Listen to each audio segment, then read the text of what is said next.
You are watching Breakthrough News, and this is the Freedom Side. I am one of your hosts, Eugene Puryear, here as always, alongside my intrepid co-host, Rania Khalek. Rania, it's always great to be back alongside you. It's always a pleasure to be back alongside you, Eugene. We're reaching almost the end of the year. Oh my God. Time is going by too fast. Slow it down, please. I certainly can agree with you there. It's in a way, it's sort of crazy that we're at the end of the year already, but what is time in this moment? But yes, we are getting there. We are closing out. And of course, we will continue to bring you all of the important stories as, the year finishes out and all the important pieces. So we're happy to be back here with you. Got great guests. Got great viewers, I'm sure. I'm just shouting you out as it were. So as we get started, I'll just remind you if you happen to be watching us on YouTube, go ahead and use this opportunity to subscribe to our channel if you can, and you want to hit the bell so you get the alerts, get your notifications on, because as always, throughout 2025, and in fact, throughout every year since 2020, we are bringing you tons of great content all of the time. And of course, you can find us across all social media at BT Newsroom, where we're also putting out a lot of great content all the time. So follow us across all platforms at all times and make it as easy as you can for yourself by having notifications on everywhere. And of course, if you're watching on Free Speech TV, just keep doing your thing. Shout out to the FSTV team for making it possible for us to appear to you there as well. Rania, are there other pieces you would like to address? Yes, as usual, Eugene, I want to remind people that they should make sure they're subscribed to Breakthrough News. Also, smash that like Smash button. that like button. It helps boost us in the algorithm that hates us. Though I don't know, I feel like maybe 2026 will be the year that the algorithm starts to warm up to us again. I'm sending out good vibes for that. And I hope our audience does as well. Because we want to keep reaching more people, want to keep growing, want to be a sustainable, independent media outlet, meaning we're not funded by corporations. We're funded by our viewers to help bring you the truth about the reality of the world, the reality about imperialism and capitalism, and all these nasty wars that are escalating so much, some of which we're going to be talking about on this program today.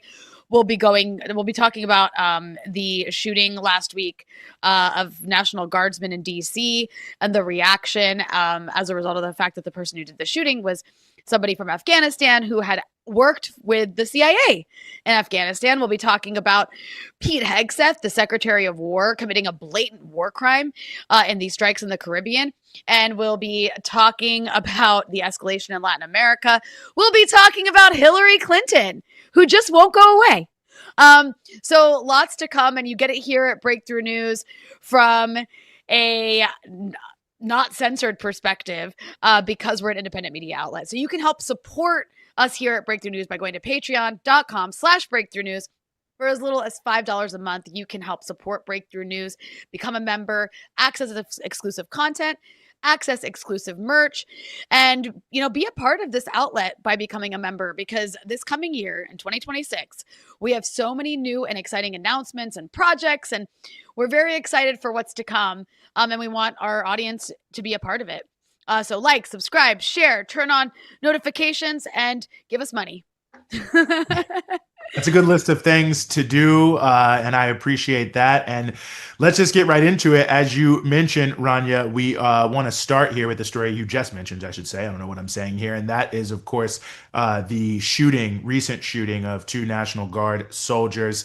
And of course, the person who's been accused of this crime is from Afghanistan. And it appears was a part of these CIA-backed Zero units. So there's a lot of conversation about what exactly this all means. And of course, a lot of it is being terribly manipulated by the Trump administration for their own anti-immigrant purposes. So to get into all of this and more, we are very, very happy to be joined here on the show once again by Obaidullah Baheer, who is a scholar at the New School and also an adjunct lecturer at the American University of Afghanistan. Obaidullah, as always, thank you so much for being with us. Hi, Eugene. It's good to see you. You look prim and proper. And Rania, John Dillinger asking people for their money. It's always great to see you and share a screen with you. Well, listen, let's just hope that we get as much money as Johnny Depp, who once played John Dillinger in a movie or something. But I want to start here with some of the backstory that we've learned. Of course, the first when the shooting happens, they're like an Afghan guy. He comes cross country, he shoots them. Who knows? There's a lot of speculation. And then it comes out several days later that the part of the reason he was here, he was part of a relocation program for individuals who had worked with the United States during the long occupation of Afghanistan, and that he was a part of these zero units that were run by the CIA. So I sort of want to start there because that feels like, I mean, an explosive fact in and of itself. But this is something that I personally knew very little about. Like, what are these zero units, and what does that say about what this individual may have been struggling with? First off, Eugene, I think the United States is in such a toxic relationship with the whole world. Everyone has to tread on eggshells, worried that the smallest infraction could lead to war or bombing of their country. So the last thing Afghanistan wanted was an incident that hurt American prestige or drove a narcissistic, egotistical leader such as the one that you have in the White House to want to bomb Afghanistan. And then this attack happens, and we all hold our breath for the reaction and for more details to follow. Because if this was a common Afghan who had anything to do with Afghanistan, it would have had consequences for the country. But slowly and surely, we figured out that this was a child soldier who was recruited into the CIA units called the Zero Units. So there were 4 units, I suppose, for different parts of Afghanistan with different names. Rahimullah Lakanwal was part of the Kandahar strike force, and these units were basically CIA kill units, and their job was to conduct night raids, drag people out of their houses, no trial, direct execution. They would put people, shoot people military style in front of their loved ones. I remember once writing about the Zero Units and saying, whilst the Afghan National Army personnel were scared of going to their villages, fearing retribution from the Taliban, the Zero Units would not go to their villages fearing the retribution of their own villagers and their kin, because those were the people that they were killing. It was like those child armies in Africa, in which they're taken away from their tribe, or the Janissaries under the Turkish or Ottoman Caliphate, where they turn their guns on their own kind and they lose ties to the very community that they belong to. So their only loyalty is to the overlord. And then eventually we heard more stories about Lakanwal, about him suffering with PTSD, him feeling guilty about the crimes that he had committed. He had shot police in Kandahar in cold blood, and he was detained for only a few days, after which the CIA intervened and released him. This was a recent report written by Imran Feroz after interviewing his loved ones. But to know more about the Zero Units, you could actually watch a series or a story that was done by Lindsay Billing, a foreign journalist from the UK who won the Peabody Award, I think, for her story. The New York Times has done a story on these Zero Units. So these were like the worst of the worst mercenaries that the CIA trained. They were under no other command other than the CIA directly. These people barely spoke English. The more front end units of it. And Lakanwal was a translator and a GPS operator brought to the US. You need to talk to a lot of these Zero Unit people in the United States, people I met while I was there. They're struggling. They don't know the language. No one spent time reintegrating them. So when you have highly skilled killers in the country that are monsters you've created, and you give them no prospects of a future, what did you expect would happen? Obaidullah, I'm curious, I'm sure you saw the reaction from some of the most racist American officials saying that this was a reflection of backwards Afghan culture. But it seems to me, I mean, if this guy was working with the Americans and participating in the crimes that you're talking about, that seems to be an American cultural problem. But I want to ask your response to that very Trumpian reaction of, oh, this is just a reflection of how backwards the Afghan people are. Rania, I don't know if you're aware, but a post of mine almost had 1 million views of different MAGA supporters trying to deport me from the United States while I'm sitting in Kabul, because I tweeted saying an apology or didn't need to condemn this attack because this wasn't our circus, these weren't our monkeys. And everyone lost their heads. And I thought it was worth explaining why I refused to apologize or condemn it.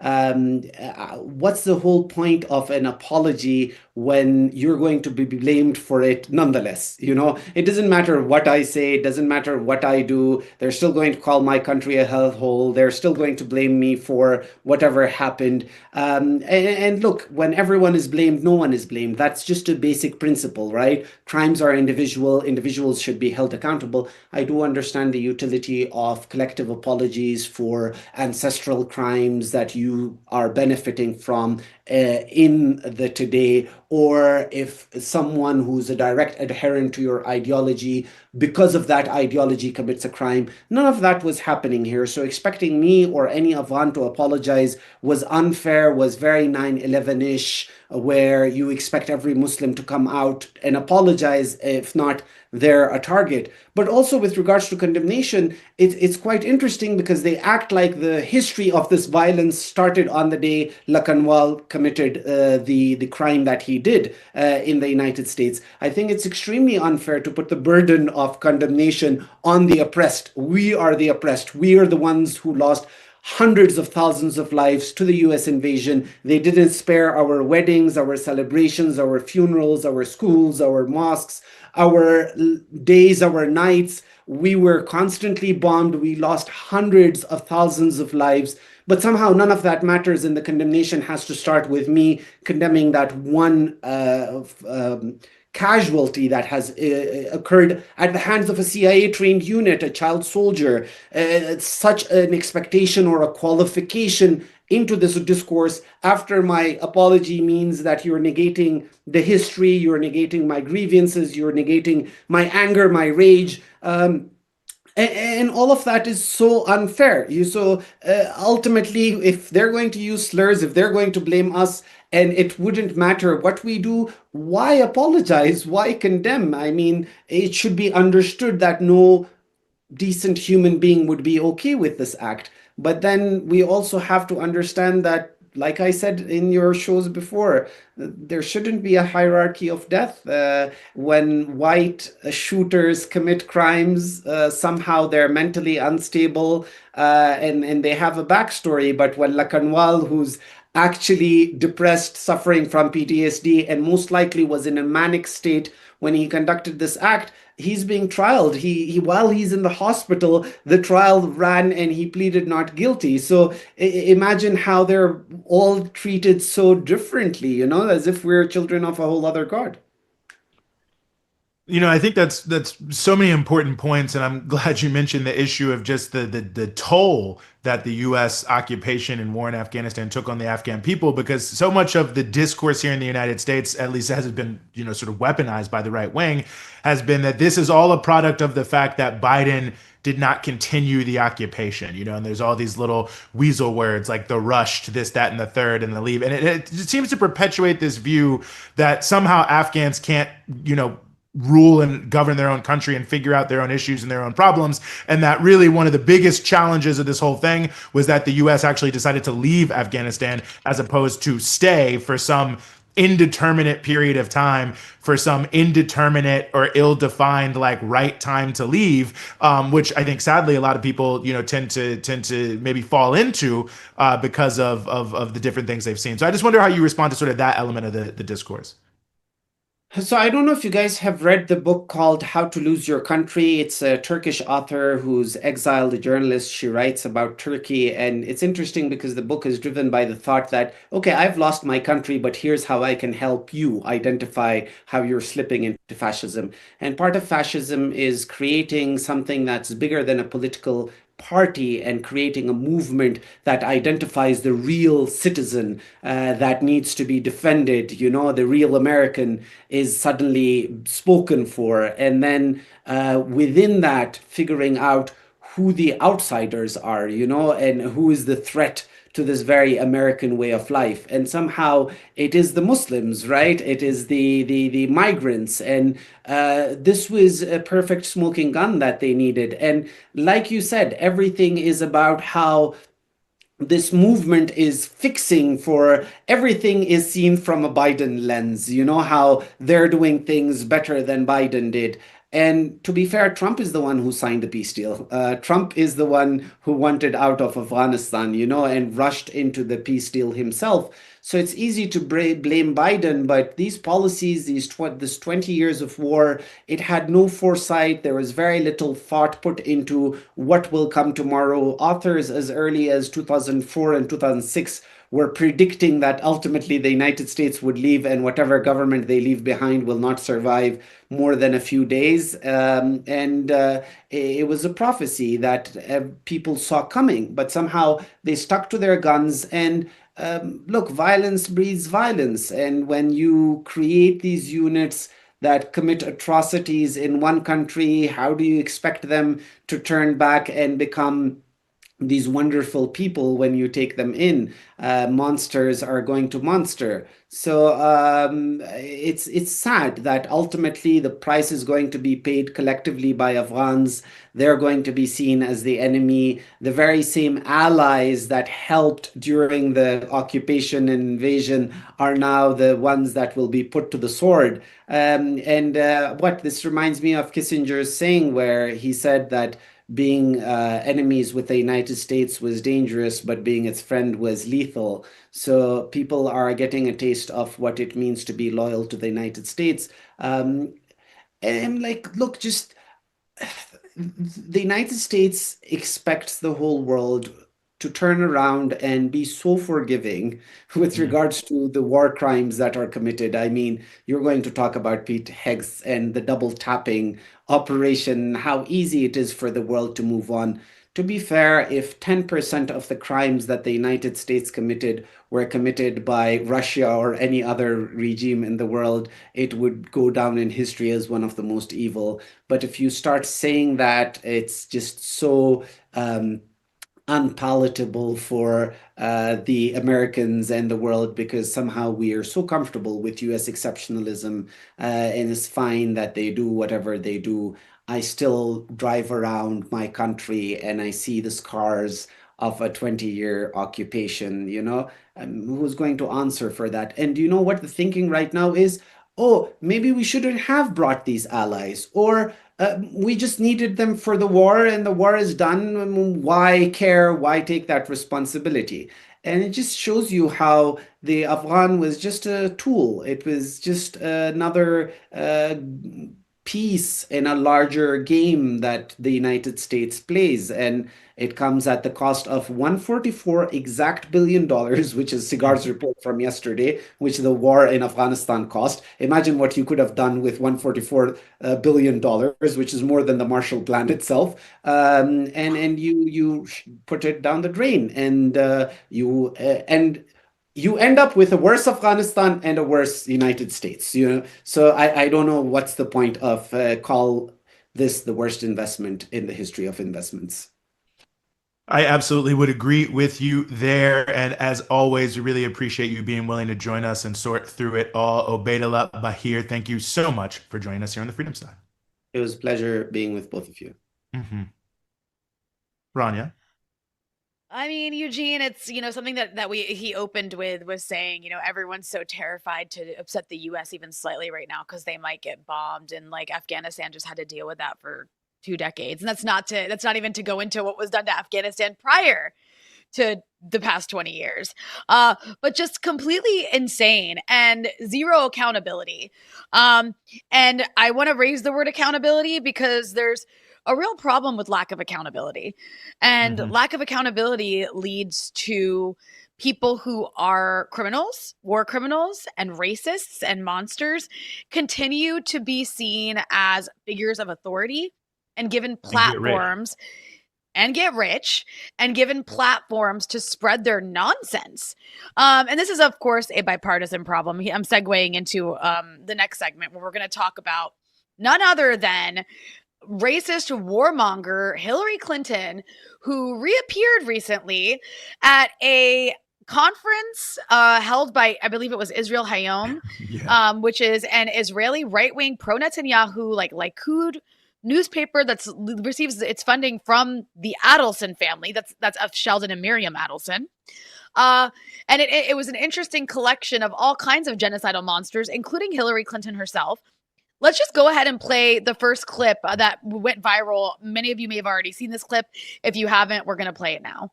That our students, smart, well-educated young people from our own country, from around the world, where were they getting their information?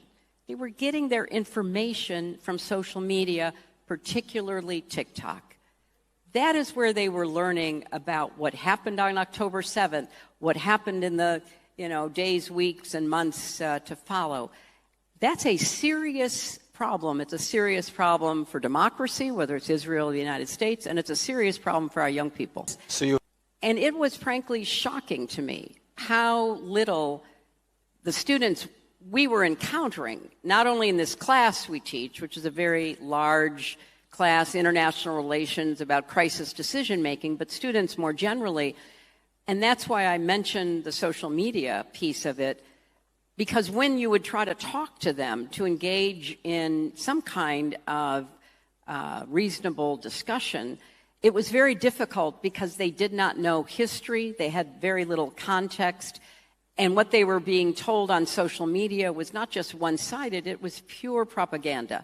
And so when you think about how to tell Israel's story, and it's important, it's not just looking internally, it's looking externally, and particularly looking at young people, because, it's not just the usual suspects, it is a lot of young Jewish Americans who don't know the history and don't understand. I was talking to Condi Rice. Oh, God. I'm glad we cut it there. Yeah. I don't want to hear what you and Condi were talking about. This woman, I mean, look, I actually, when I saw this, the first thing I thought to myself is like, imagine being such a genocidal, racist monster that you can't comprehend why so many people, including the students in your international relations class, are horrified by a Holocaust. Because she thinks the Holocaust against Palestine is just. And you know what? She always has. I actually recalled, I covered Hillary Clinton a lot back during the 2016 election that she embarrassingly lost against Donald Trump. And I remember in the Democratic primary when she was running against Bernie Sanders, Bernie Sanders had really come out and started to defend Palestinians pretty strongly. At the time, it was considered fairly strongly. And she was so horrified. I actually pulled up this article I wrote back. I used to be at the Electronic Intifada back then, like a decade ago. And the article title is that I wrote on April 11th, 2016, Hillary Clinton attacks dead Palestinians in battle against Bernie Sanders. So she is consistent. I'll give her that, Eugene. And what she did back then, she was on stage. She basically was claiming that Bernie Sanders was wrong to condemn Israel's killing of Palestinian children in 2014 because they weren't actually children. In fact, Hillary Clinton claimed those were Hamas fighters who, after they were killed, other Hamas fighters came and replaced their clothing with civilian clothing. That's what she was saying about Palestinians in 2016. So this is a woman who has consistently, for her entire career, despised Palestinians and justified their murders, including of their children. So I'm not surprised she supports the genocide. I think what's shocking to me is that this woman gets to teach. She gets to teach young people who she condescendingly criticized in that little speech she gave on that panel for being outraged about genocide because they just don't get it. The problem isn't Israel's genocide. The problem is that Palestinians deserve to be genocided. Why can't people understand that? This is a woman who spread the rape hoax. the like Jim Crow style rape hoax that was being perpetrated against Palestinians after October 7th, the rapes that never happened. There's no evidence they happened. And this is a woman that, despite over like 100,000 deaths at this point, according to a new study in Gaza, probably more. Officially, I think it's around, like, it stands at like 70,000. Despite all those deaths, and despite the majority being civilians and children, this is a woman who continues to support Israel's disgusting, horrific Holocaust against the people of Gaza. And let's not forget, it's a U.S.-led Holocaust, and without people like her in both the Democratic and Republican Party, this Holocaust that continues over 2 years later would not be possible without the support of imperialist monsters like her. And Eugene, before I get your take on this, there's just two short clips I want to play just to remind people that Hillary Clinton's racism does not stop at Palestinians. I want to pull up the Super Predator quote because we can't ever forget what a consistently racist monster this woman is. Here she is back in the 90s talking about black youth when her husband was president and was embarking on the biggest mass incarceration scheme of young black people in history. Let's play that clip. Not just gangs of kids anymore. They are often the kinds of kids that are called super predators. No conscience, no empathy. We can talk about why they ended up that way, but first we have to bring them to heel. So there you have Hillary Clinton talking about young black people as super predators with no conscience, no morals. I mean, is she talking about herself? Is she maybe projecting on the black youth of America? And then let's not forget Hillary Clinton's response after U.S.-backed death squads lynched the former leader of Libya, Muammar Gaddafi. This was her response when she found out about it. Let's play her response. So, I mean, that is the land of unconfirmed. Yes, we came, we saw, he died. Did it have anything to do with your visit? No, I'm sure it did. Look at her. She's taking credit for a U.S.-backed death squad lynching of the leader of a country who was overthrown in a NATO regime change war. That is Hillary Clinton. And I'm not at all surprised that she said what she said. It's just crazy that despite a career, or maybe because of a career, of nonstop support for mass murder, as long as it benefits the ruling class of the country she lives in, she is still taken seriously and still paid a handsome amount of money to go spew her drivel, her genocidal drivel, wherever she goes. No, I think it's well said. I mean, a couple points I'll make. I mean, first and foremost, I'm glad you pointed out the Adelsons being behind Israel Hayom, because that in and of itself, I mean, not only just into the supporting this genocidal politics, which is their number one issue, her late husband, Sheldon Adelson, it was his number one issue. But beyond that, the money is coming from gambling, which basically is ripping off working class Americans. You know what I mean? And in fact, she just bought a basketball team. And the whole point of that was to try to force the state of Texas to expand gambling. So it's just like such a malign agenda. I mean, it just feels like these are, you know, the ogres up on some hill in some castle in some medieval story about Dracula or whatever, but it's real life. And that's who they really are. And I mean, the other thing that's notable to me is that Hillary Clinton is so incredibly wrong on like the facts of this. I mean, when she says that you can't talk to them because they don't know history. Well, I mean, first and foremost, I don't know if it's the vast majority or whatever, but a very significant number of the most well-respected historians on the Holocaust that the Nazis committed against Jews and many other people during what we know as World War II in the 1930s have come out and said that this is a genocide. So in fact, in the actual field of Holocaust studies, the things that she's saying are so out there and so crazy and are just social media lies are now becoming becoming significantly more accepted. And many of the top scholars are writing in many of the top publications in the English-speaking world saying that, yes, we believe that this is a genocide. So that's important. And the issue of knowing history, I mean, you yourself, Rania, have interviewed on your show, Rania Khalek Dispatches,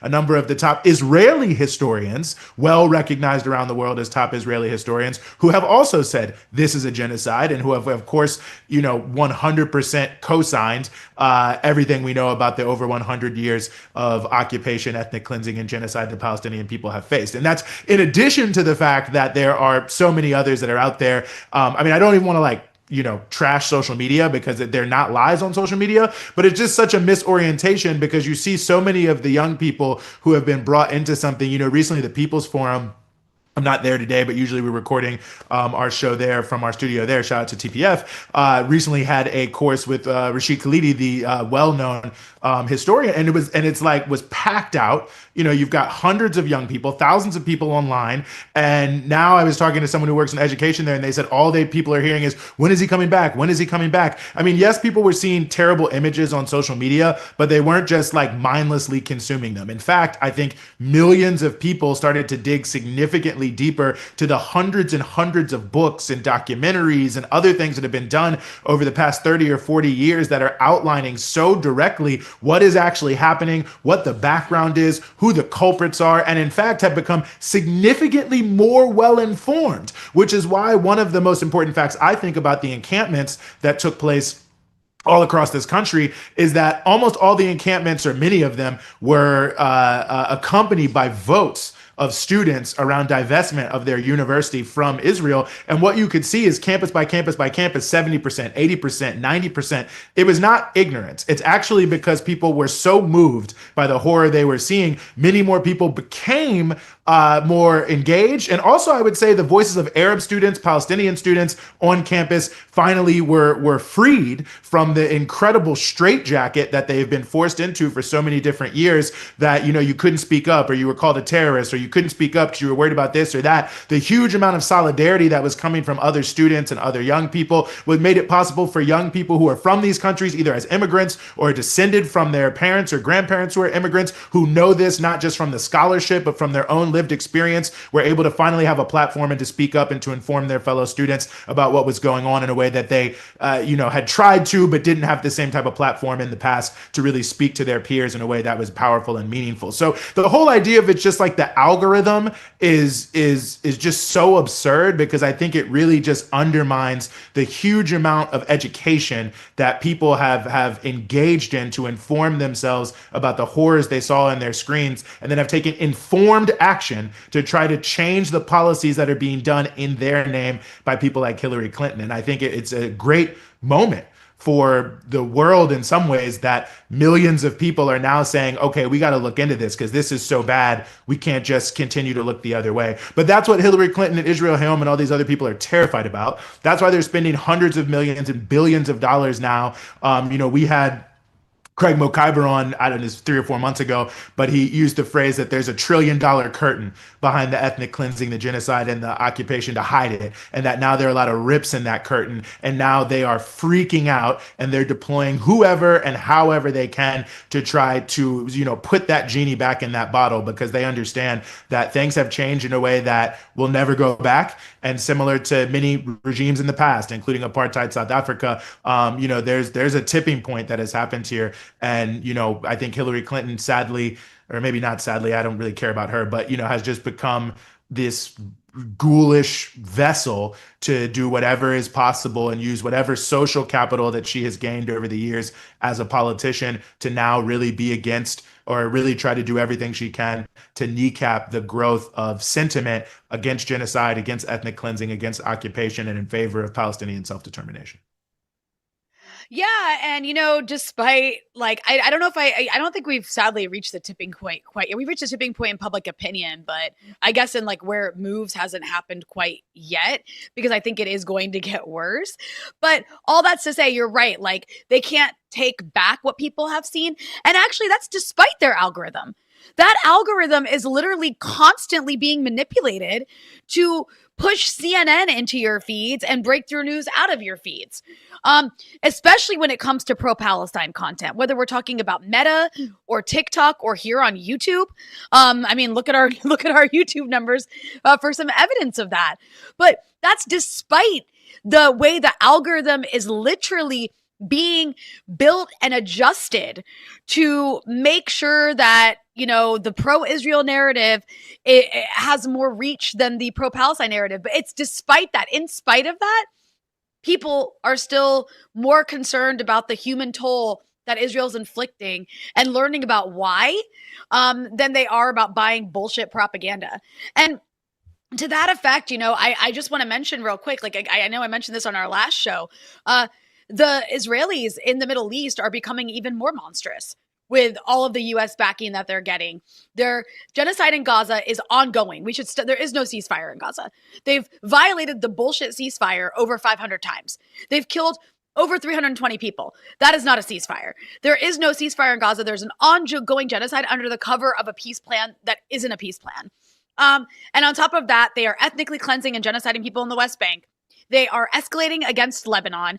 And that's while the U.S. is pressuring the Lebanese government to essentially start a civil war with Hezbollah to disarm it so Israel doesn't have to. And they're escalating against Syria, despite the fact that Ahmed al-Sharaa, former al-Qaeda leader who's now president of Syria, is begging Israel to normalize with him. Just last week, the Israelis raided the countryside of Damascus, a town in the countryside of Damascus, and murdered 13 people and kidnapped several others, including they murdered children, in Syria. They're murdering left and right. And it's not going to stay in the Middle East. Like, this is your problem too. This is your problem if you're an American or live anywhere outside of the Middle East, actually. This is everyone's problem, not just from a moral perspective, because it should be your problem from a moral perspective, because none of us want to live in a world where Holocaust is okay and continues, but also from a material perspective, because the Israelis and their imperialist allies in the West, who they literally could not exist without, are bringing the war to us. They are bringing their surveillance tactics to us. They're kidnapping people off the streets and deporting them based on their pro-Palestine speech. And they're saying it out loud. I want to play one last clip from this Israel Hayom conference before we move on, Eugene. And that is a clip of this Israeli-American billionaire talking about just how much they've won over the last 2 years and how they plan to expand that war way outside of the Middle East against their enemies everywhere. Let's go ahead and play that clip. If 2 years ago, just go back 2 years ago, Israel was on its knees and its existence was in doubt, and the threats it faced seemed insurmountable. If I had predicted to you then any one of the miraculous things that have happened in the last 2 years, any one of them, pick one: Lebanon, Syria, Hamas, the hostages, Iran, and the U.S. involvement, any one of those things, you would have said that the stress of the moment drove me to delusion. And they all happened in 2 years. And so we are living in a time of miracles and unprecedented opportunities. And the challenge for us here, and with this I'll end because this is key, the challenge for us here is to leverage Israel's successes into our successes and our victories here, because we are one people. Israel's weakness is ours and Israel's strength is ours. And now that Israel has turned the entire geopolitical situation on its head, our job in the diaspora is to leverage those wins and win here. Do to our enemies here what Israel did to its enemies there, and on that, the IAC is focused. That's a good idea. Thank you. So there you have it, Eugene. Any thoughts before we move on? I'll just say, as Maya Angelou said, believe people when they tell you who they are the first time. Now we know exactly what their agenda is. Do to our enemies here as we did to their enemies there. No ambiguity whatsoever from the Zionist, propaganda machine here and there. So yeah, I think it's notable. A lot more to say about this, and we'll continue to talk about this, obviously, consistently. And as we close out the year, I think probably make some broader reflections on, everything we've seen in the last 2 years and what to expect in 2026. But yeah, just unbelievable. The Israel Hayom Conference, paid for by ripping off working class Americans. That being said, we are going to move to another critical issue, especially as it concerns the issue of war crimes being committed, way too many of them being committed all over the world, unfortunately. And another subset that has been getting a lot of news here in the United States is, of course, what has been happening in the Caribbean, these strikes on so-called drug boats, and a September 2nd attack that not only killed 11, but there was a double tap, a follow-on strike on survivors. Obviously a war crime here, a lot going on, a lot of discussions in Congress. So to get into all of this and more, we are very, very happy to be joined here by Greg Stoker, who is a U.S. military veteran and also the host of the Colonial Outcasts podcast. Greg, thanks so much for being with us. Thanks for having me. You guys ready for the global war on terror 2.0? It's about to ramp up. Oh, God. Oh Yeah, God. I mean, I'm not ready. But it's coming. I think whether we like it or not. Obviously, this attempt to really ratchet things up in Latin America is one of the key fronts there. And I guess Hegseth comes out and he says it's. Well, he starts to pass the buck and he says, it's the fog of war. Who knows what happened? But whatever happened, I'm in favor of what happened. Today, some Congress people coming out saying the video they've seen of this September 2nd strike is, one of the, more disturbing things. I think Jim Himes said that they've ever seen. But I mean, just give us a sense, Greg, maybe for people who are sort of hearing a lot of this, like, why is this a war crime? I mean, I hate to say it like that, but I feel like, a lot of times things are thrown around. People look at it, they don't know what's going on. There's a lot of attempts to muddy the waters about what's happening here with these boats and the so-called legality of it. So what are we really looking at here in terms of lawlessness in the U.S. military in the Caribbean? Well, it's a great question. First of all, I've learned that good leadership is throwing your subordinates under the bus. I learned this during my mandated warfighter ethos training. Thank you, Pete Hegseth, for making me a better leader. So I'll just I follow a lot of like military accounts and mill blogger accounts, and like the entire defense community is incredibly demoralized, because it's very clear what's happening. He's throwing the commander of Special Operations Command, under the bus completely. And he's throwing them under the bus because they are scared legally. Now, if you look at it, like a lot of I'm going to directly address like the pro bombing boats arguments, that are coming from like right-wing military accounts and commentators. They're like, they use the global war on terror as an example, specifically when it comes to land strikes. So, drone strikes, close air support, you can fire on a target, and this is their argument. And then if the target is still moving, if it's still alive, you can fire again. And no one's really going to challenge that. You could argue like the ethics behind it, obviously, but no one's really going to prosecute that. However, maritime law, this is like going back to ancient laws of the sea. You can't strike down, you can't do follow-on attacks or double taps or triple tap strikes on boats. You just this has been established. This is not a lawyer, but this is like basic stuff that you learn like the first week of military basic training. What is a war crime? What can't you do? And this is one of them. So there's actually a really interesting case during the Nuremberg trials where a German U-boat shot down attacked or hit a Greek merchant marine vessel. I think it was in 1943. And the submarine commander ordered them to surface, and there were still people like clinging to the wreckage, and the Nazis just gunned them and grenaded them down. And the captain was shot, and 2 officers were executed at Nuremberg. And that was kind of the precedent for what we're looking at right now. So they are definitely very worried about this.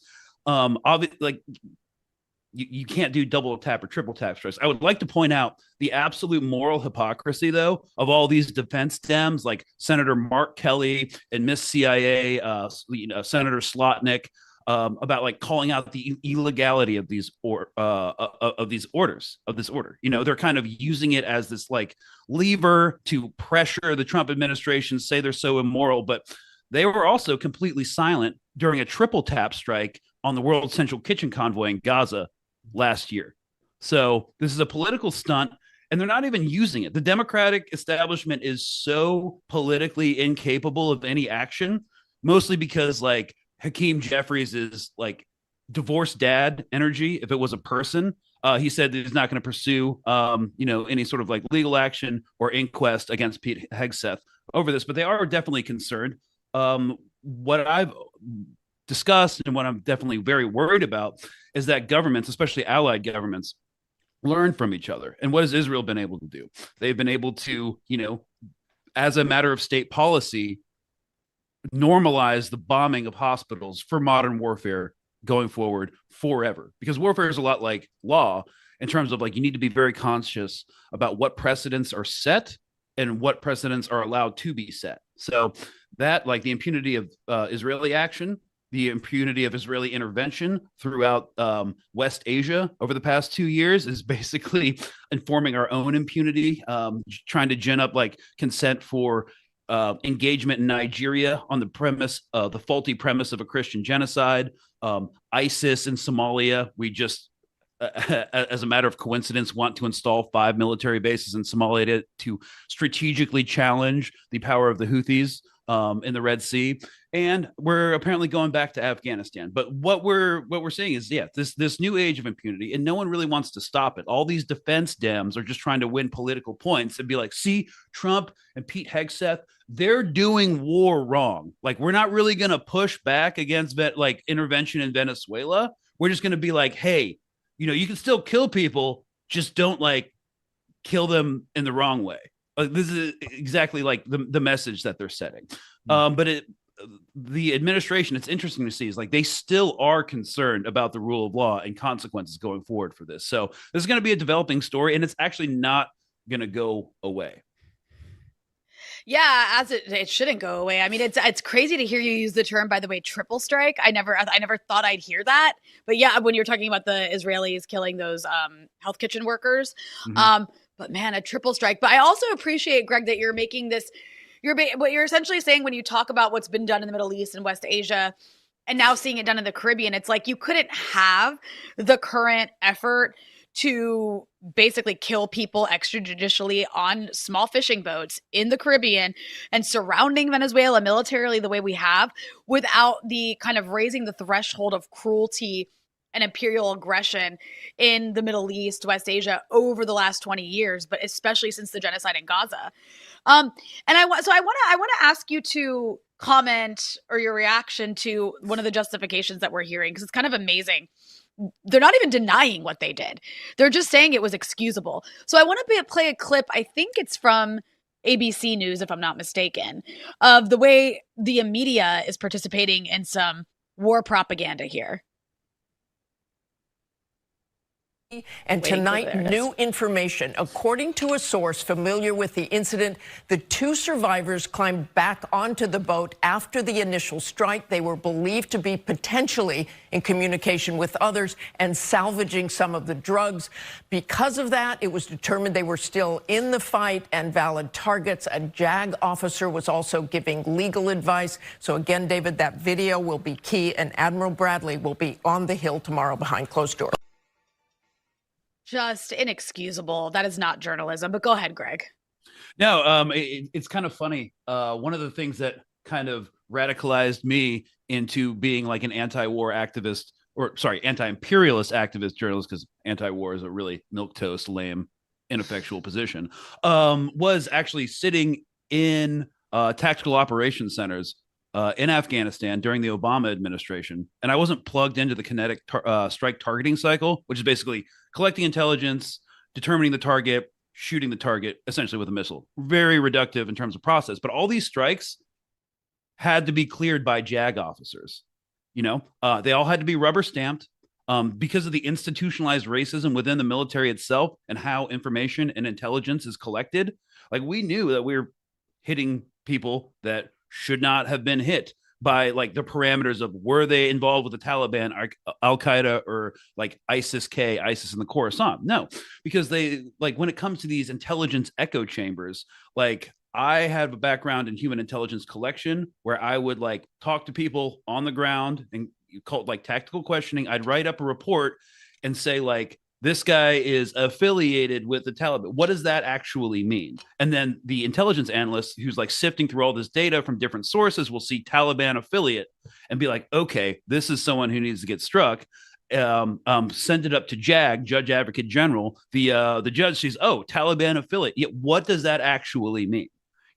And so like there was this completely institutional thing of just like ascribing guilt with no actionable intelligence behind it.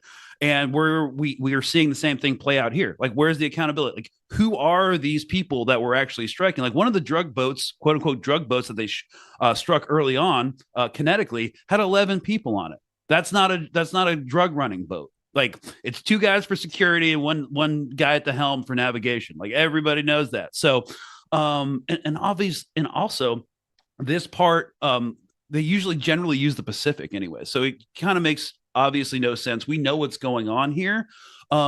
but yeah, it's just kind of reminding me of like what we've already done and normalized over the past 20 years, but now we're not even like hiding it anymore. I do appreciate the mask off movement, but I'm still like shocked that we're kind of like sleepwalking our way into Iraq 2.0, and there's no pushback from either party, which just goes to show that, that like U.S. foreign policy and imperialism is bipartisan. I saw your segment before about, bringing up Hillary Clinton. She's definitely behind the scenes, definitely pushing for this.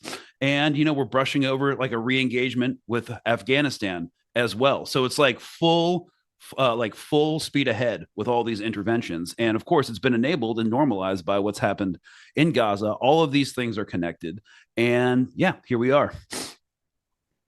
No, I think it's an incredibly good point. And I mean, Obama, last thing he does on the way out of the door, of course, is ramp up tensions against Venezuela. I remember the first Biden campaign in 2020, in Florida, all the Biden people had these shirts they were making that were anti-Maduro shirts to show like, we too are anti-communist and hate anything that seems good in Latin America. Like, don't confuse the Democrats with anything there. But let me just ask you this, just to speak to that point as well, Greg, before we let you go.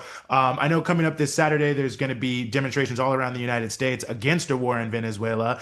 There does seem to be a ramp up into War on Terror 2.0. I mean, from your perspective, how important is it for people who are like sitting there, the 70% of people who say they don't want something like this to happen, to actually leave their homes and stand up and be counted?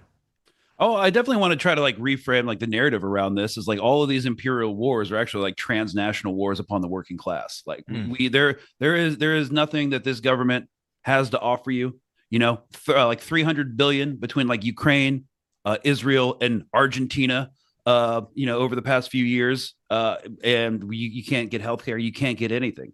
America is not a rich country. There's just a country with a lot of rich people in it, and you're not one of them. And I definitely think that it's paramount now that people are starting to like wake up, especially in the wake of Gaza, and they're starting to learn about how U.S. foreign policy is actually done. That like there is no daylight between like the war state and the police state and the national security state here at home. There are. Our forever wars are now coming home in the way of, in the form of ICE, and people are talking about like migration as this major issue. I live in a border state.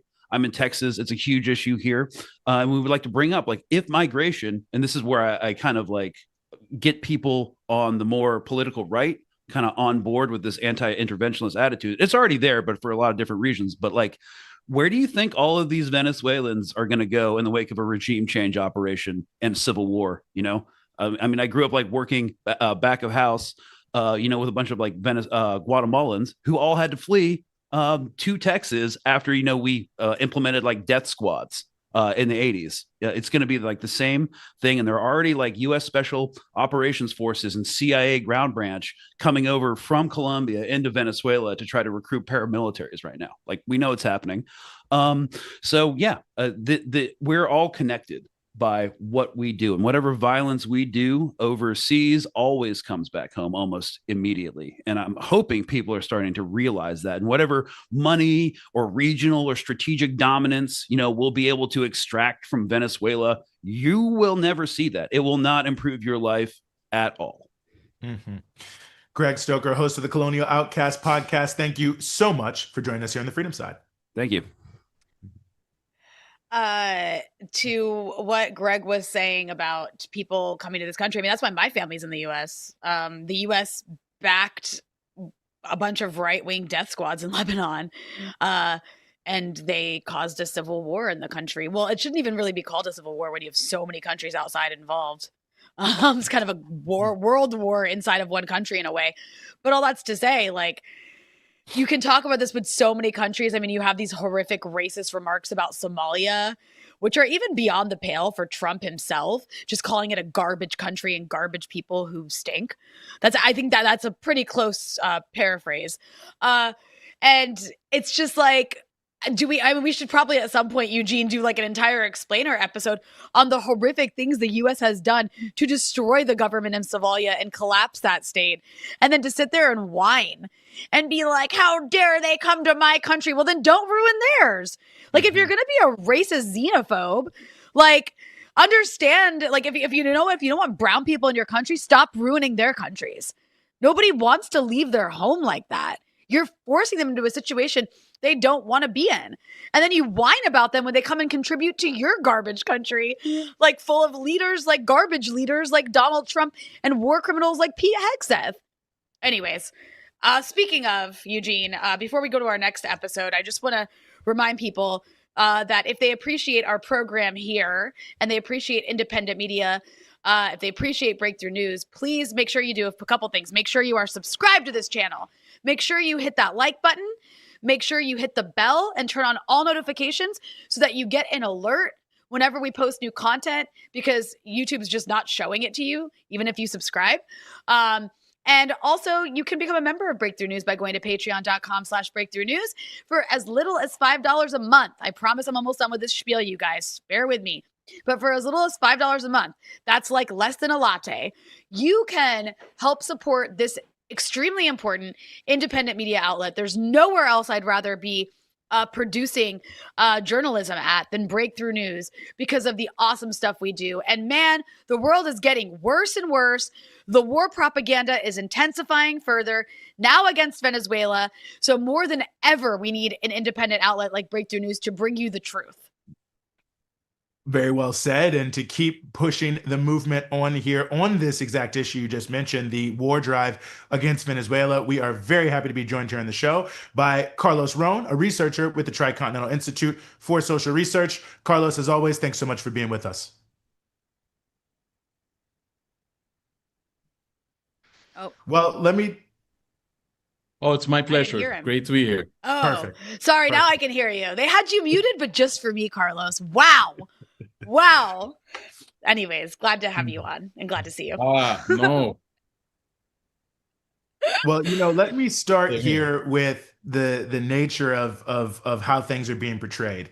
And I think one of the things that's interesting is, there is a Wall Street Journal editorial, I think it came out yesterday. It was by Maria Corina Machado. And she was saying, well, this is not actually a regime change operation that Trump is promoting, because everyone is against the government, wants to overthrow them. So this is actually just like helping good people do the right thing by removing like 10 people who are oppressing them. And it's just an amazing fact, Carlos, because when you look at it, then I look at these giant rallies that are happening all in Venezuela and Caracas and in other places against these forms of intervention. And whenever I have seen over the past couple of years Maria Corina come out into public, she has very few people supporting her. So it seems like there's a huge psyop on multiple levels, but one major one being that somehow Venezuela is some sort of unpopular dictatorship where there's no support whatsoever. Yeah, no, I think just to start, there's this idea that the right wing in Venezuela is somehow has been more popular in the last couple of years, and somehow that justifies the intervention by a foreign power. But all those are based on false premises. First of all, because for over 26 years and repeatedly in election cycles, Venezuela has supported a revolutionary policy, has supported a revolutionary government, has openly positioned itself against neoliberalism. And this is what this elite is now, they're not able to sell basically their own policies, their own framework, and they need intervention to come in and bring it in, and that's what she's calling for. But it's ludicrous because you have a group of people basically calling for the intervention, the bombing, the extreme extortion on its own people, and the reaction, even among people that were not initially pro Chavez or pro Maduro, the reaction is that these people are pro Venezuela. They don't want to see their country bombed. They don't want to see their country invaded, and they reject that from this stream, from this far right group of people like Maria Corina Machado, who surprisingly, has received this award, the Peace Prize, after being exactly one of the key people asking.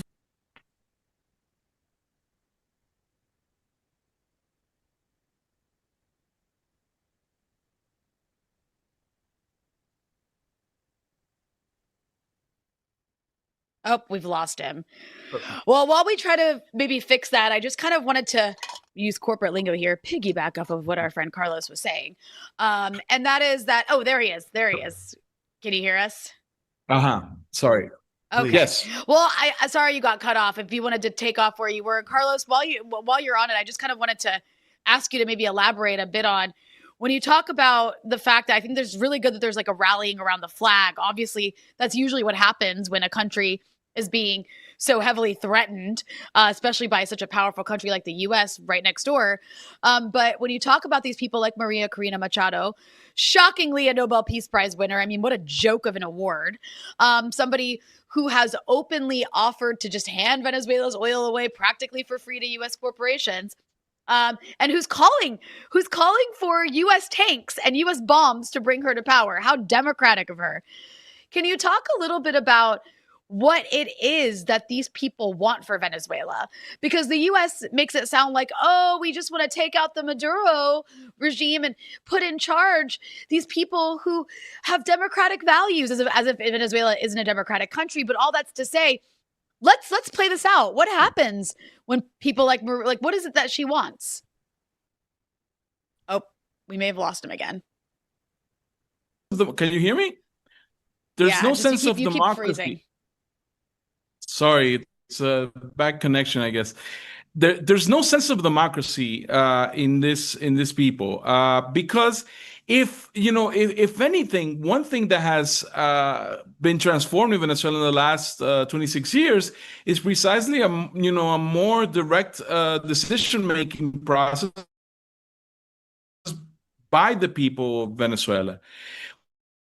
What they're trying to do is remove that. I mean, they're trying to remove was being employed for social programs, for social benefits, for improving people's healthcare, people's education, people even access to food and medicine.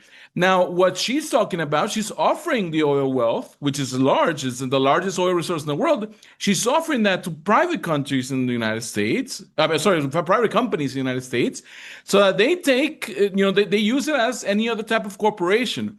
There's no guarantee that any of that money is going to go into social programs like it's doing now, because that's because in the past, whenever these people were already in power, I mean, she comes from a family of traditional oligarchs. She comes from a family that had privatized electricity in Venezuela. And when they were in power, they didn't do anything for the mass populations. That actually changed when the revolution came to power.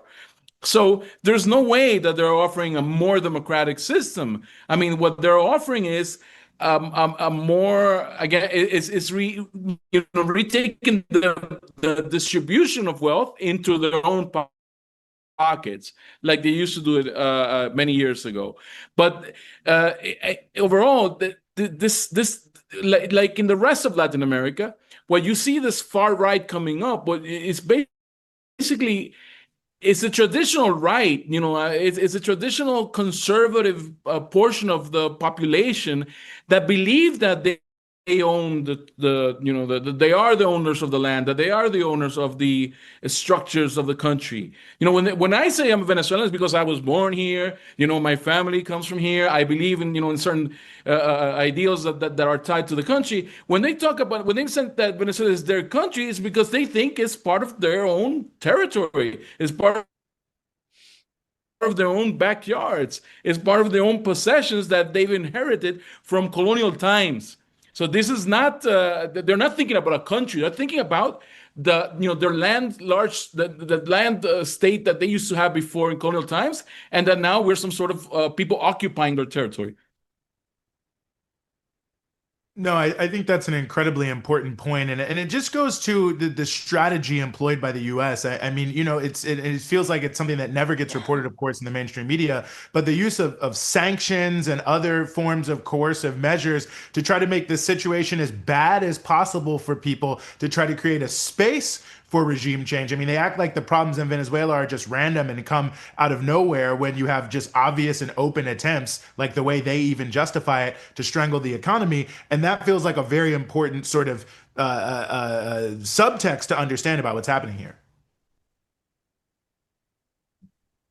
But also, Eugene, I mean, there's this issue of, even if there were some problems, internal problems in Venezuela, even if you want to question the degree of success of the economic policy or the social policy, whatever you want to question, there's no way that you would want, or that that you can think that internal problems in Venezuela are not going to be solved by Venezuelans, that they're going to be solved, that they have to be solved by the US or by any other power.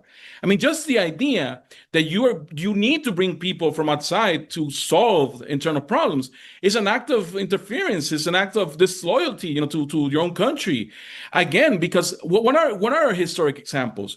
Has any of the countries that we've seen in the last 30, 40 years where there has been a US intervention, are they any better off?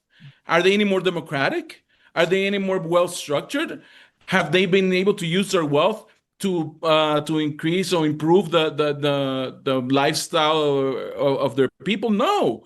So why would you ask for this intervention? Why would you think it's okay to justify the murdering of people? Because let's be honest. This is not about drugs in the Caribbean. This has never been about drugs. The whole war on drugs. I mean, we did a study in Tricontinental called Addicted to Imperialism, where we look at the last 50 years of the war on drugs. And, the result is that after, $1 trillion spent on fighting drugs, you have more consumption in all of the states in the United States. I mean, it didn't diminish whatsoever a tiny bit.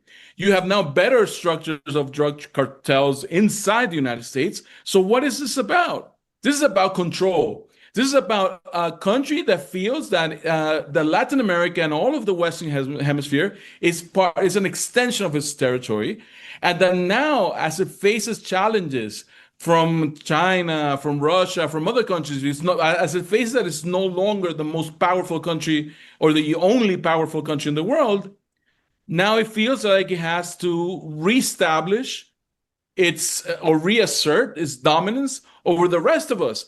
But all these countries in the last 26 years, I mean, the turn to the left that took place in Latin America has been a turn to reaffirm sovereignty, to reaffirm that our resources are to be employed for the benefit of our people.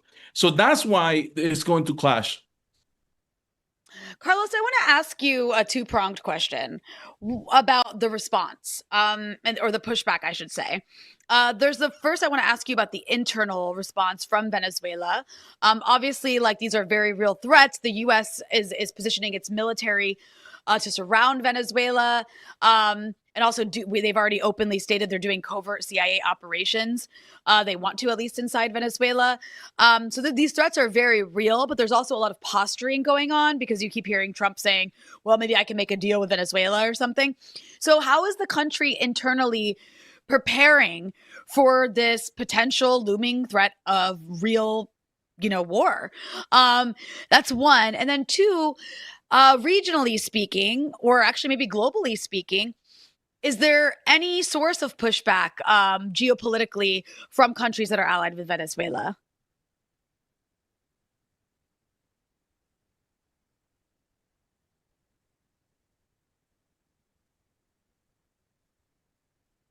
Well, first, I mean, I think that if you look at the everyday situation of Venezuelans, I think people are living their lives trying to live their lives normally.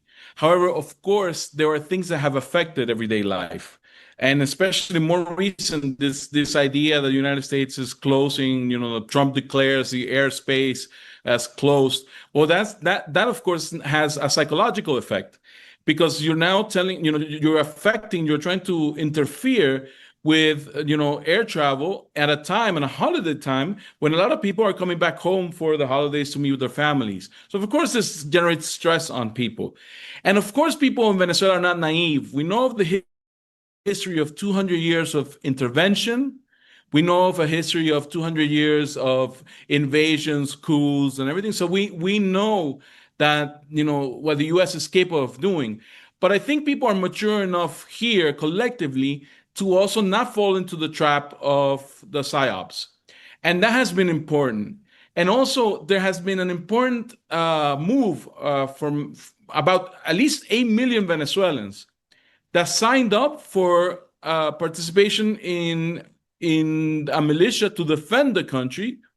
I mean, this is not something that is offensive, but rather, if there comes a time where we need to go out and defend the country, I think a lot of people have there's a lot of consciousness that they will go out and do that. Besides signing up for the militia, there has been a council, national council established for peace and sovereignty, where you have people from the opposition even that have said, that they want economic stability, they want the country to continue on the path to recovery from the effect of the sanctions. These are people that, even though they don't see eye to eye with the government, they still believe that intervention is it's wrong. And I make this distinction. I think this is important because it's not like there's a polarization between government, everything's pro-government, and then opposition, everything's anti-government and wants the invasion. You have to understand that there is a group of the opposition that is also rejecting the intervention. They may not agree with other things, but they are rejecting intervention. The people who are mostly asking for intervention either live outside of Venezuela or have completely no connection to the popular bases like Maria Corina Machado. I mean, the fact that she was given this prize, it is very, very difficult to believe that this is not a political move, that it was not this was not an attempt to revive her as a political leader and to try to join efforts with the military campaign of hostilities. This is a united group of actions termed as regime change, or maybe, if not immediate regime change, certainly regime collapse. Because in the when you do all these actions to try to block a country, to intervene in its daily affairs, you're trying to weaken the country and eventually weaken its institutions so that you can take over in the future. Well, a lot to keep watching and a lot to keep following, and we really appreciate you joining us here, Carlos, and helping us sort through it all. Carlos Roan, researcher with the Tricontinental Institute, thanks so much for being with us on the Freedom Side. Thank you. A pleasure. Mm-hmm. I'll never forget, Eugene, last year during the presidential election in Venezuela, it was last August 2024. I was there reporting for Breakthrough News, and there was like 1,000 election monitors from all over the world to monitor the elections, make sure they were transparent. And like, it was so obvious before the elections even took place. You already had the Maria Corina Machado led opposition calling the elections fraudulent. Like, before they had even happened, they knew they were going to lose. Polls showed they were going to lose. And then Maduro ended up winning. And he didn't win by as big a margin as he won before because, there has been a lot of trouble in the country after like a decade of horrific sanctions and lots of US-backed destabilization in the country. But that said, he still did win. It was quite transparent. I spoke to so many election monitors, again, from all over the world, who were like, I went to polling places myself and saw what looked like a fairly transparent process. Yet, like, right after, they were like, oh, this is fraudulent. And all of the corporate media, including, of course, CNN, was like, fraudulent. Maduro's not the legitimate leader. The right wing is. The Maria Corina Machado-backed candidate is, with zero evidence. And then it was made up evidence. But all that's to say, I'm in Venezuela after the election the next day, and these mobs of masked men are in the streets of Caracas pulling people out of their cars and beating them up with bats and sticks. Bus drivers, just drivers of regular cars, setting up like checkpoints to harass people. They were basically trying to overturn the election results. And then I turn on CNN, and what do I see? I see them saying that the pro-democracy opposition is just demanding that the legitimate leader be recognized because it wasn't Maduro. And like, I'm like, in my face, in like the reality in front of me is lynch mobs of masked men who are beating people up. And I think they murdered several people as well. And CNN is like pro-democracy, like protesters just want legitimate election results. And like, that's the reality of Venezuela, is like the corporate media just, and they're doing it now. Like, even as they're like questioning Donald Trump's evidence about, Marco, or about Maduro being like some narco terrorist. At the same time, they're also like, yeah, Maduro's not a legitimate leader, and Venezuela's not a democratic country, and Venezuela's a dictatorship where they repress everyone and kill people. And I'm just like, it's just amazing the amount of lies. I mean, when it comes to the corporate media lies against countries that are in the crosshairs of U.S. imperialism, Venezuela is at the top of the list.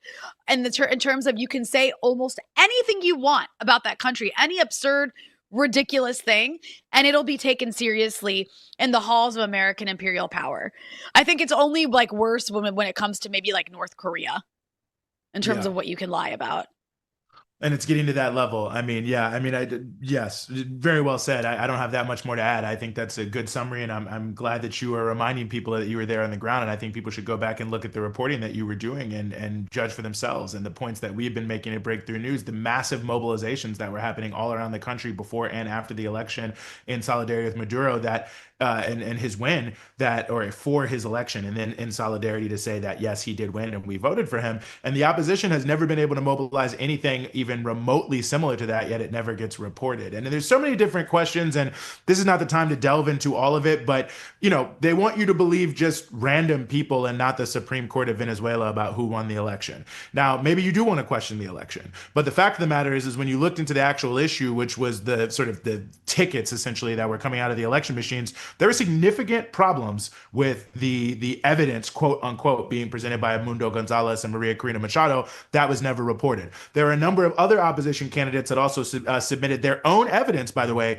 to the Supreme Court. It wasn't just like whatever. The Supreme Court says, bring your evidence. The PSUV, the United Socialist Party of Venezuela, brought their evidence. Other opposition, like Javier Bertucci, different people like that, they brought their evidence. The Supreme Court says Maduro won.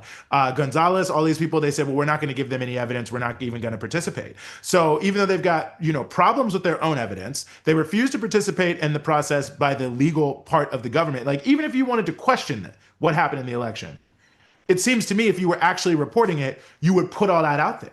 But none of that is ever put out there. And none of it is actually even discussed to this time. Like, best case scenario for the opposition, they could say it was contested. But it's unbelievable the amount of lies and the other things that are told, the huge amount of elections that have happened over and over again, the large number of opposition figures who participate in elections. I mean, the recent New York Times article kind of pushing back on some of the lies for war by Simon Romero, who, by the way, was the reporter in Venezuela for many, many years, never wrote one positive article the entire time he was there, which is crazy. How can you not write one positive thing in like 7 years? It just doesn't make any sense whatsoever.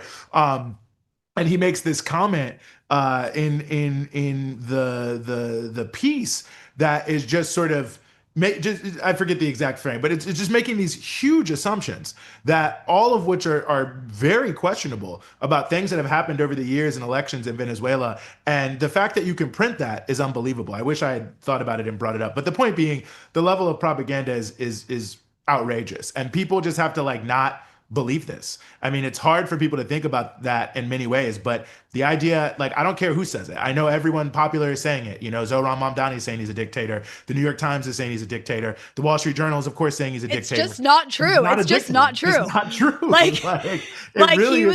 He's been democratically elected repeatedly. He has a huge base of support, and they support him for a reason, not because it's like some cult of personality. It's because he represents a lot of strides forward made by Venezuela after the Bolivarian Revolution. Literacy rates went up dramatically because before the Bolivarian Revolution, all of Venezuela's oil wealth was basically handed to the U.S. and its companies for free and never went back to benefit the people. After the Bolivarian Revolution, that oil wealth was redistributed to the people. Roads were built for the first time in many countryside areas. Schools were built for the first time. Clinics, dentists. Imagine living in a place with no roads and no dentist, and your teeth are rotting by the age of 15. That's a thing in a lot of the world. And Venezuela was able to undo that and ended up having really high literacy rates after that, ended up having better health rates and health outcomes because people had access to doctors for like the first time, and vaccines. And even the UN at one point, or repeatedly, had to acknowledge how much progress was made under the Bolivarian Revolution under Hugo Chavez. And these people the US wants to put in charge want to take Venezuela backwards, back to when it was essentially like a colony of the US, where its oil resources, bigger oil resources than even Iraq, were basically for Exxon and Chevron and whatever oil company you want to think of to just take as they pleased. And people just suffered and died early. Like, that's what they want to take Venezuela back to. And I mean, people in Venezuela who support this progress, the working class and the poor of Venezuela, and even middle class people, they're not going to let that happen without a fight. And so this isn't going to be some cakewalk for the U.S. And I don't even know. I think Marco Rubio is feeling very high and mighty because of the genocide in Gaza, and because he's in charge of the now renamed Institute of Peace, or whatever the hell they're calling the State Department, whatever Orwellian term. But you know, Venezuela's not going to go down without a fight. And the other thing I'll say, Eugene, it's really simple. If you guys have to deal with talking about Venezuela to people who don't know much, and you feel like you don't know all the specifics, all you need to know is the U.S. wants to destroy Venezuela for two reasons. One is because they have the second largest oil reserves in the world. And two, or is it third largest? I'm sorry if I got that wrong. Third or second? Hi. Someone fact check me. Oh, no. I need to know because I want to tell you what to tell your uncle. Venezuela. I'm going to look it up right now. I don't care. Okay. As you're looking it up, here's what I'll tell people. If you really want to know. No. Yeah, go ahead. No, not yet. Sorry. Okay. Let me just put it to you like this. Yeah. Yes. I mean, as you're sort of live commenting, you're searching. I think that if you really want to know more, a great place to start looking, there's a group called the Center for Economic and Political Research, CEPR, often called CEPR. They've done a number of different reports that show the significant drop in poverty that has happened under the Bolivarian Revolution, and how many of the economic challenges are directly correlated with the sanctions and other policies by the United States. So that's a little homework for you there. If you go to my Twitter, actually, just search Venezuela in there, and you'll see many, many videos and photos of huge demonstrations in favor of the Bolivarian Revolution. So just connect those two things. The reports I told you to look for that showed the tremendous gains that were made in social indicators that were then eroded because of sanctions, and then the huge amount of support that you can see on the street if you just search it in my Twitter profile. And I think when you connect those two things, you'll understand a lot about what is really going on here, and this nonsensical idea that there's not a democracy in Venezuela. Okay, so I have the answer, yes, to what Eugene said, but to simplify it for your aunt, your uncle, your mom, your dad, your brother, your sister, whatever, somebody who isn't, reading or watching breakthrough news all the time because they live under a rock. To simplify it for that person, Venezuela has the highest oil reserves in the world. I didn't realize that. I'm glad I looked that up. Venezuela has the most oil reserves of any country in the entire world. So that is the number one reason why the U.S. wants to regime change Venezuela. It's not about democracy. It's not about any of the bullshit moral excuses they make. It's straight up, they want Venezuela's oil for free. They want to steal Venezuela's oil. Largest oil reserves in the whole freaking world. If Venezuela actually was a dictatorship, America would be their best friend, because that's their best friends in the region. All a bunch of dictatorships. The second thing you got to tell your aunt or uncle who doesn't have time to go watch Breakthrough News is that, and maybe this is important to them, maybe not. It might be depending on where they fall politically. Venezuela is hugely important to the Latin American left. It's one of the leading countries in the region. Its Bolivarian movement is very important. It spearheads a lot of leftist discourse. A lot of movements in Latin America that are left are tied to the Venezuelan left. It's very, very important. It's a central node, I would say, of the Latin American left. And so, and it's not me saying that, it's true. It's not just me saying that. It's also these people who want to overthrow the government. They've said it before. They recognize that if they can knock out Venezuela, they can basically weaken the left across the region, whether we're talking about the left in Brazil, in Mexico, and on and on and on. So it's about oil, and it's about weakening the left in the region, which is why I think a guy like Stephen Miller, who's basically a Nazi, is so invested in overthrowing the government of Venezuela, because this is also part of a fascist war on the left. Well said. I think we're going to leave it there for today and get on out of here. Anything you want to let our viewers know before we depart, Rania? Yes, if you guys appreciate our rants here, and do I do a good rant or what, Eugene? I think I do. Thank you. Wow. Thank you. No humbleness here. But no, if you appreciate my rants, Eugene's rants, if you appreciate our journalism here, not just our rants, our journalism, our on the ground reporting, our investigative reporting, our documentaries, our many shows, all of the work we're doing here at Breakthrough News, please go to patreon.com/Breakthrough News. For as little as $5 a month, you can access exclusive content as well as exclusive merch. Most importantly, you will be helping to sustain and grow our ability to rant and do journalism. So patreon.com/Breakthrough News. You can also go to breakthroughnews.org and make a donation there. And we are a nonprofit, so I believe donations are tax deductible, which we can help you out with. And also you can donate here on YouTube in the live chat. That's always an option. And, while I've got those 240 viewers who, I don't know if you guys could actually leave a comment and let us know how you found the live stream today. I just love to know for research purposes as I'm trying to figure out what YouTube's doing to us over here. But make sure that you like this episode. Make sure you're subscribed to Breakthrough News. Make sure that you're commenting anything. Just comment. Engagement with our content helps boost us in the algorithm that is just, raining on our parade right now.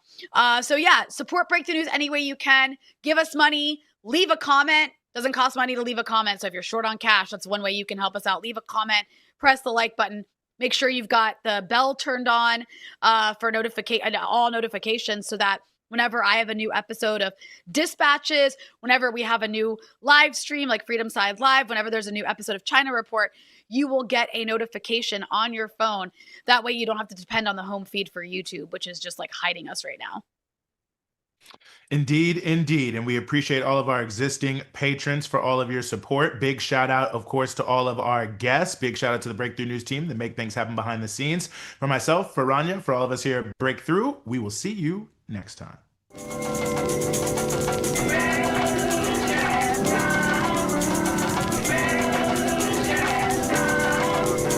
Revolution knows no compromise. Revolution overturns and destroys everything that gets in its way.